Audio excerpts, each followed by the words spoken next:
In this chapter, we'll be testing the exporter by adding textures to a cube and then exporting it for the Giants editor.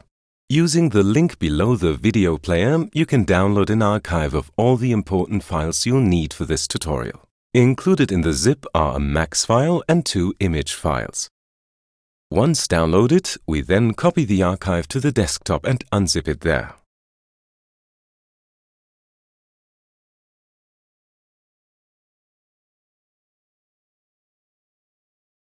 By double-clicking on the file Create Point Max, we can start 3D Studio Max and load the contents of the file. In the file, there's a gray cube. To give this cube textures, we first need to open the Material Editor. Then we enable the Compact Material Editor through Modes, Compact Material Editor in the menu.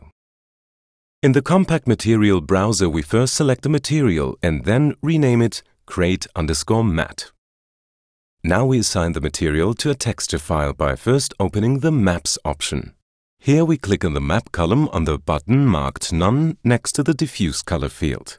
This opens the Material browser where we can specify the path for our diffuse map.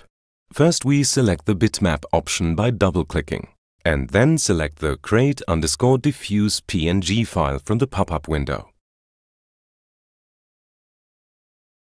Once we've confirmed this selection with a double-click, we can see how our material has changed in the Material Editor, now reflecting the wooden structure of the image file.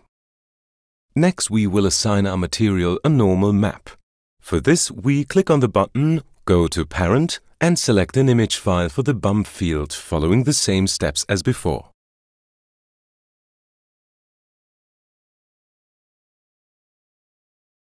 Now we select the cube in the viewport and click on Assign Material in the Material Editor. It's possible that we may still need to set the Render option. To do this, we click on the word Shaded in the Scene view and via the pop-up menu choose Materials, Shaded Materials with Maps. To finish, go to the Max button on the top left and choose Export, Export Selected. Here we choose Giants i3D as the file type, give the file the name Crate and press Save. This then opens the exporter window where we can configure various settings, but for now we'll simply stick to the default settings and click Export.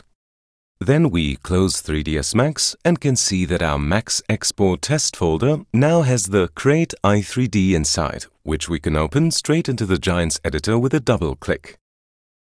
Down in the status bar we can see some warning messages. These are because we're using unoptimized PNG textures.